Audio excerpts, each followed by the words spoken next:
اب میں آپ کو خبر اب دے رہا ہوں. کچھ دن پہلے ایک بہت امپورٹنٹ 1-2 میٹنگز ہوئی، اس کے بعد ایٹ دا ہائیسٹ لیول یہ طے پا گیا ہے کہ ایک فائنل اور فرم آفر بھجوائی جائے پی ٹی آئی کو. وہ فائنل اور فرم آفر کیا ہے؟ وہ یہ ہے کہ پی ٹی آئی واپس پارلیمان میں آئے، کمیٹیز میں واپس آئے، پارلیمان کے پروسیجرز میں حصہ لے، اس کو ایک فعال ڈیموکریسی کی شکل دے، اور اس کے بدلے میں 2 چیزیں ہوں گی. ایک تو یہ کہ election commission, chief election commissioner کے بجائے پورا الیکشن کمشنر بھی ریکانسٹیٹیوٹ ہوگا، قوانین میں تبدیلی بھی کی جائے گی تاکہ اگلے الیکشنز فیئر اینڈ فیئر ہوں، اور سب سے بڑی بات 1 سال پہلے گورنمنٹ الیکشن کرانے پہ تیار ہے اپنی مقررہ مدت سے پہلے، نہ 1 دن بعد میں نہ 1 دن پہلے میں. اور یہ فیصلہ ہو گیا ہے کہ یہ ہے، اور اگر یہ چیزیں چل پڑتی ہیں اس طرح تو پھر رہیے ڈاؤن دا روڈ سال 1.5 سال کے اندر آپ کو یہ بھی نظر آئے گا جو اس میں کہا گیا کہ یہ بھی نظر آئے گا کہ عمران خان صاحب کی لیگل پرابلمز کے اندر بھی آپ کو بہتری اور کمی، اور ان کے لوگوں کے لیے بھی کمی نظر آئے گی. لیکن یہ ایک پیکج ڈیل ہے، ٹیک اٹ اور لیو اٹ. اب میری اطلاع کے مطابق وہ ڈیل کل پرسوں تک پہنچ جانی چاہیے تھی، وہ اس تک مجھے کنفرم نہیں ہوا، لیکن یہ فیصلہ اور یہ ڈیل تیار ہو گئی ہے. اب کب اس پہ کیا جواب آتا ہے وہ تو بات کی بات ہے، لیکن یہ اب فائنل، نو آرگومنٹس نتھنگ، یہ وہاں پہ فیصلہ ہوا ہے کہ بھیا مانتے ہیں تو مانے، نہیں مانے تو نہ مانے. بات بھی آج کی یہیں سے شروع کرتے ہیں.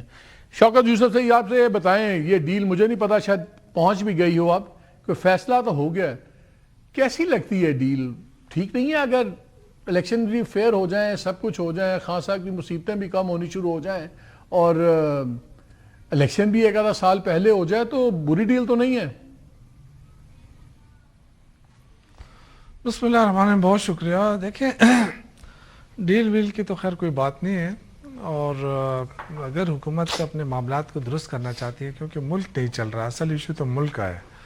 اگر ملک چلتا تو یہ کبھی بھی اس طرح کی باتیں نہ ہوتی، لیکن بدقسمتی یہ ہے کہ ملک کا معاشی طور پہ جو بحران کرتے رہے، وہ اللہ نے اس بحران کو اتنا گہرا کر دیا ہے کہ اب ان کے بس میں نہیں رہا ہے.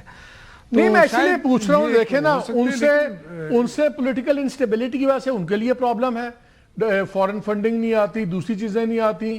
آپ بھی 2 سال ہو گئے ہیں، خان صاحب کو باہر نہیں نکال سکے، اسٹریٹ پاور آپ کے لیے نہیں ہے، تو وہ بھی مصیبتوں میں، آپ بھی مصیبتوں میں، تو اس طرح کی ڈیل تو پھر لاجک بنتی ہے نا. میں اسی پہ آتا ہوں. دیکھیں عمران خان کبھی بھی اس طرح ڈیل کے ذریعے نہ نکلے گا، نہ وہ نکلنا چاہتا ہے. اصل چیز کیا ہے؟ اصل یہ ہے کہ حکومت جو ہے وہ ماحول ایسا بنا ہے کہ جس میں آپ بات کر سکتے ہوں.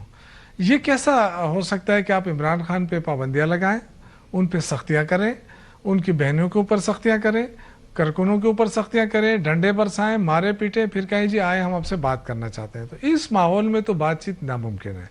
لیکن ہم تو دیکھیں، ہم جیسے لوگ بالکل یہ چاہتے ہیں کہ حکومت جو ہے وہ تو آپ بھی تو کہتے ہیں ہم پاکستان بند کریں گے، سڑکیں بند کریں گے، کے پی کو کاٹ دیں گے، مگر ہم بات چیت کے لیے بھی تیار ہیں. تو دونوں چیزیں ساتھ ساتھ چلتی ہیں نا، دونوں چلتی ہیں. دیکھیں ہمارے پاس کیا آپشن ہے، آپ مجھے بتائیں نا. ایک طرف تو جب ہماری حکومت بنتی ہے تو اس پہ الزام تراشیاں شروع ہو جاتی ہیں. ہمارے وزیر اعلیٰ کو جوڑا جاتا ہے کہ جی کبھی کہتے ہیں یہ دہشت گردوں کا وہ ہے ساتھی ہے، کبھی ان پہ کیا الزام لگایا جاتا ہے. یعنی کوئی ایسی چیز نہیں نظر آتی جس سے ہم یہ کہیں کہ یہ ملک کے لیے کوئی کام کرنا چاہتے ہیں. دیکھیں اصل چیز تو ملک ہے ہمارا نا. اگر آپ یہ سمجھتے ہیں کہ عمران خان نے جرم کیا ہے، آپ نے اس کو سزا دے دی ہے، تو آپ اس آفر کو سیریسلی نہیں لیتے، آپ اس آفر کو سیریسلی نہیں لیتے. دیکھیں یہ آفریں اس لیے ہو رہی ہیں کہ 8 فروری قریب ہے، لیکن دیکھیں ان کی نالائکی دیکھیں، 8 فروری تو ابھی کافی دور ہے. کیا فرق پڑتا ہے؟ انہوں نے پہلے ہی 8 فروری کا ماحول بنا دیا. اس پہ دیکھیں 8 یہ سیریس نہیں ہے. دیکھیں ہمیں ان پہ مالک صاحب ان پہ ہم یقین نہیں کر سکتے. یہ 2 دن تک عمران خان بیمار تھا، وہ کہتے نہیں کچھ نہیں ہے، ان پہ کچھ نہیں ہے، پھر ابھی 2 دن بعد کہتے کہ ہاں وہ آیا تھا.